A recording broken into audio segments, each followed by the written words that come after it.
Welcome back to the channel. In this video, I'm going to show you how to combine Bootstrap with Next.js so you can get started with your next project quickly.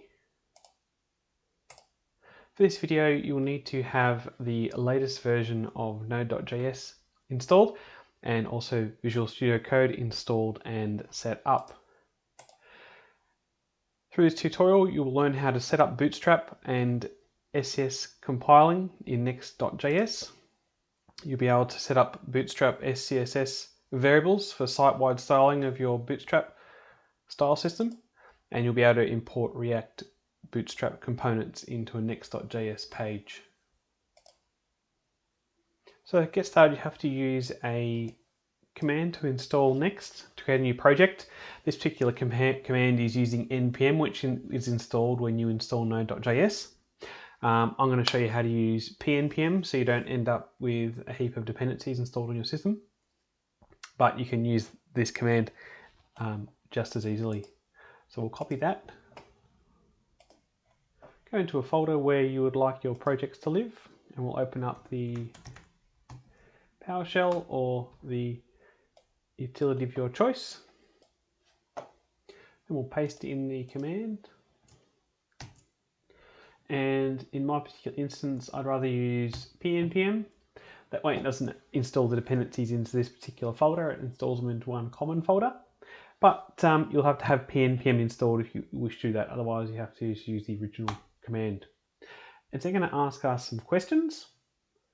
First one is the name, so I'm going to call this one Next.js-Bootstrap. TypeScript, I'm going to choose no to keep it simple. ESLint, yes. Tailwind, I'm going to choose no for Tailwind because we're going to be using Bootstrap. We're going to use the source directory. We'll use the apparator because it's the new method they use in Next.js. And I'm not going to touch the import aliases. So that's installing now.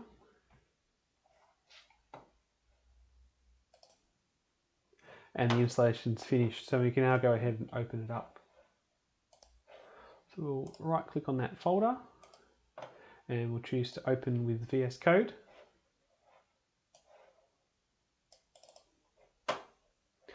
And go to npm scripts and run the dev script. Then we can open it up in a browser and have a look. So we'll control click on that link. So here's the default page that loads up with Next.js. We're going to now pull out everything that's there and we'll install Bootstrap and have a look at how we can customize it with variables, and then we'll go ahead and import some components. So we'll go into the source folder and layout.js, and you'll see we're pulling in the global CSS file. So we'll go into there and we'll comment all of that out for now. I used Control A to select everything and then Control KC to comment it out. So we'll save that. We'll go into our page.js and we can see we're pulling in some styles from page.module.css. We'll comment that out so it's no longer pulling in those styles, and then we'll get rid of this main tag. If we collapse it, we can delete the whole thing. So we're now back to an empty page. You'll notice you get an error coming up. So what we'll do, we'll just put in some content for now, so there's no problem. So we just put, for example, a div.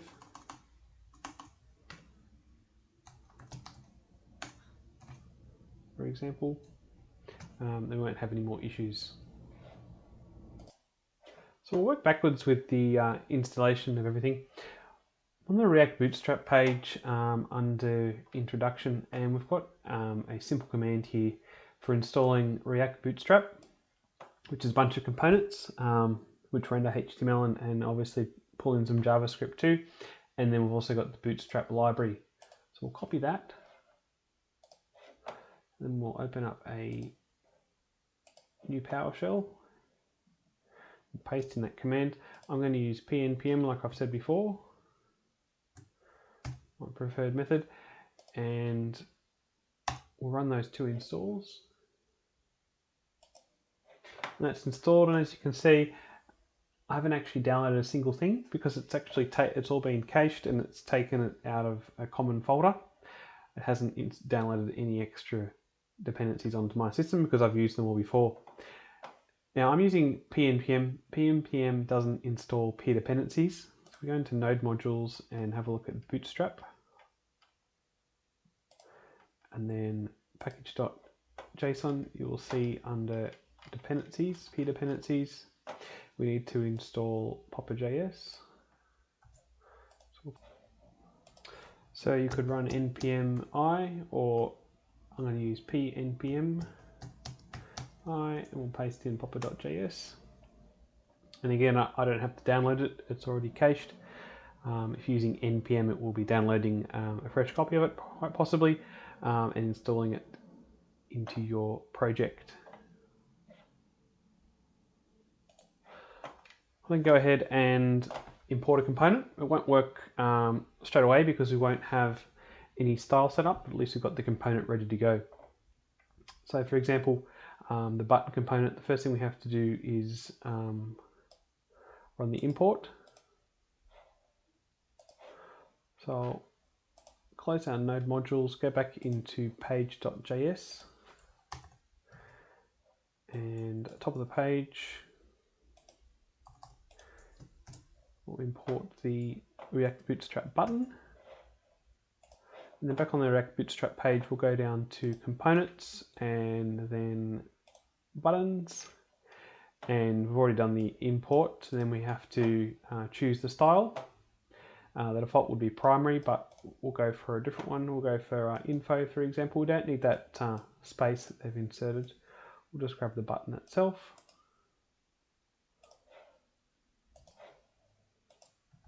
So we'll paste that button in. Could change that if you want to. An example, if you're new to React or Next.js, we're importing button that's got a capital B, and then to use that component we have to use a JSX tag here with, and we've got to use that capital B again, and also make sure we close the tag off. So we'll save that, and you'll notice that there is no styling, but we're going to fix that up now. So I'll show you the quick way first, and then I'll show you how to customize it. So the quick way, if you go to the React Bootstrap website and we go to Introduction and you scroll down, you'll see there is a simple instruction here as for importing the Bootstrap styles. So we'll go to our layout.js and we'll put it right at the top. That way we can override them if we need to with that globals.css file. I'll save that. And now we've got our styles coming in, which is great. But you really need to be able to customize the styles, otherwise your website will look like every other Bootstrap website that's out there. So I'm on the getbootstrap.com, which is the official Bootstrap website. We'll go into docs, and then under customize, we're going to click on SASS. And you can see a similar setup to what we've currently got. We've got node modules with the Bootstrap folder in there. And we're going to use our own custom SCSS file to pull in the Bootstrap SCSS files and add some custom variables and then compile it. So for now we're going to go for option A. I do recommend you explore option B, where you can choose which parts of Bootstrap you want to import, but we'll go up to option A for now because that's nice and simple. Back in the projects, in the app folder, we'll make a new file. We'll call it bootstrap.scss. You must get that file extension right, SCSS, or it's not going to work. We'll paste that in, and I'll get rid of the ... because it will be able to resolve the node modules folder for us. So there's really good support in Next.js with post CSS and also auto prefixer and SASS. We have to install the SASS package to be able to compile SCSS files. To do that, you can use npm I SASS. I'm going to use pnpm, and SASS is the package which compiles SCSS. SASS is a different kind of syntax, whereas SCSS is more closely related to CSS, and SCSS is what the Bootstrap library uses. So I'll run that to install SASS. Then need to kill the task and run the dev script again, now that we've got that installed. And then you can go back to the site and you can confirm that yes, the styles are being pulled in, but it'd be great to do some customization because we don't want that exact blue color that every other website has. So we were using option A. We're now going to go have a go at option B, which is to import only the parts of Bootstrap that we need, because you need to do that if you're going to use variables. So open up the node modules folder, then go to Bootstrap, SCSS, and open up the bootstrap.css file that you were actually including before. We don't necessarily need the banner part, but I'm going to grab the rest of the file and we'll copy that and then we'll paste it into our file. And to run the custom variables, we have to put them after the functions and before the rest is being imported. If you scroll down on the SCSS page, that's how we're doing it for option B, and I just showed you where you can source all of those imports from. And if you scroll down, there's some further instructions on variables. So let's give it a go.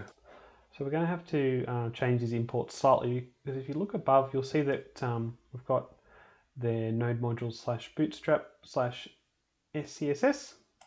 We need to add that to every line. So what we can do is, if we highlight the add import and the first double quote, we can then go to change all occurrences, and we can then paste that text in. I'm just going to remove it from that example so you can see that it does now line up.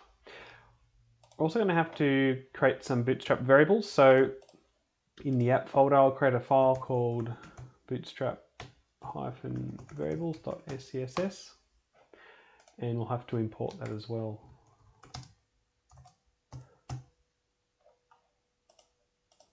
Make sure you put a semicolon at the end or the SASS won't work.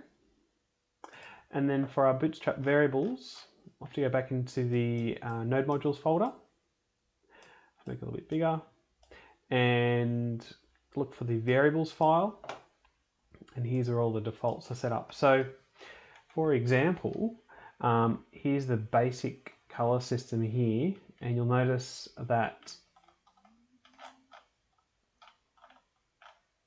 we've got the grays, and then that's where they're mapped, and then we've got our colors, and they're mapped here. And if we keep looking down, you'll see where our primary, secondary,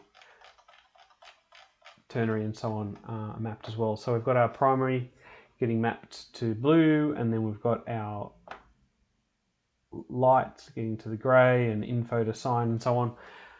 One way of doing it is you could actually modify what sign is, but I think the best option for now is we'll just copy that whole block, paste it into our Bootstrap variables, and we'll maybe put a comment on there, the color system, and then we could comment that out, for example. Could put a hash in there, so we'll just put a generic color in for now, and we can change it. So I'll go there, for example. We'll save that. You'll get an error come up because it doesn't understand what blue means. So we'll go back into our variables, and whenever you're copying and pasting into your own variables file, if there is a variable that has been defined, you'll have to scroll up and find it. So for example, we go up here, we'll grab our basic file, colors, and we'll paste that in. and now it can reference what's further up. If you wanted to, you could have left sign in there, and you could have then modified sign up here. Totally up to you the way you want to go about doing it, and doesn't really matter, so we'll save that. It still wants us to get the greys. So scroll up and grab the whites, black and greys. Pop those in.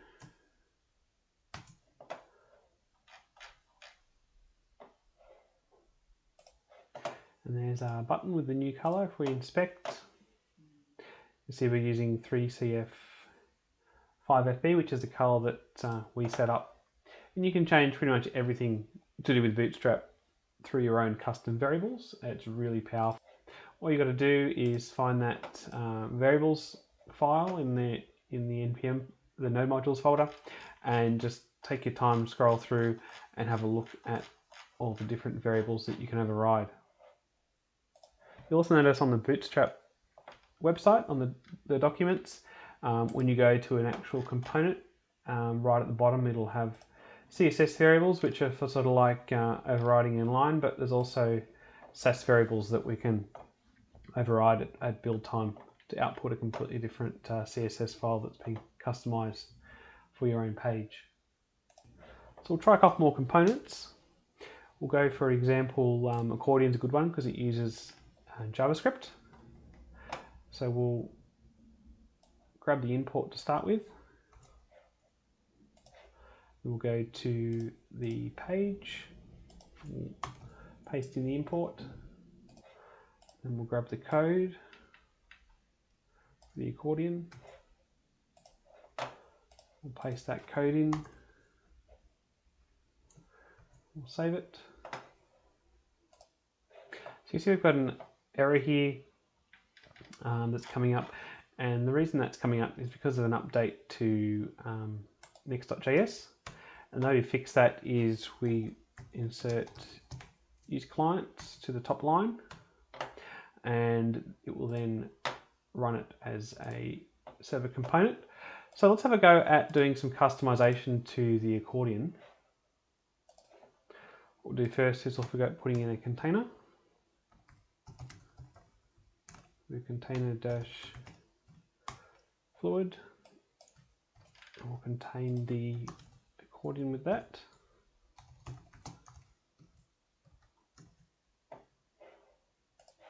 So we can see it sitting inside the container now, which is a lot nicer. We'll then go into accordion under components and down to SASS variables, and you'll see some of the things that we can customize. So if you want to customize it, it's just a case of highlighting it and copying it, paste it into your variables at the bottom. Say for example we want to use one of these predefined colors that we've got above, so you could change it to dark, for example. We'll save that,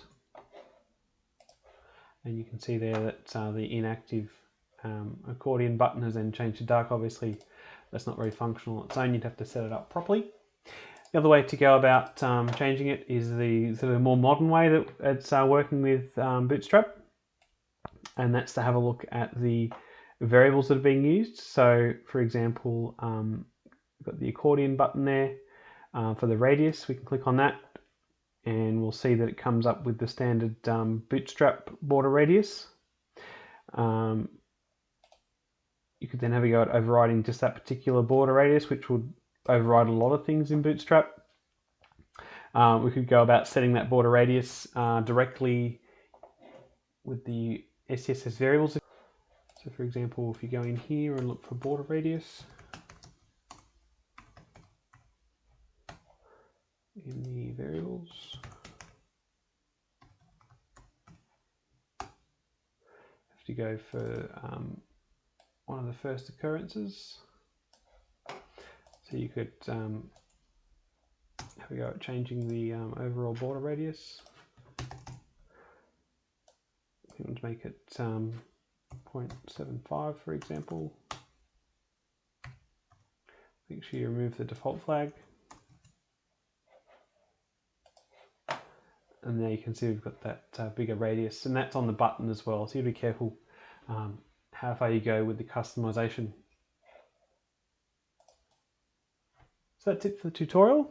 Remember to hit the like button, hit that bell notification so you can see when I publish new videos, and of course make sure you subscribe.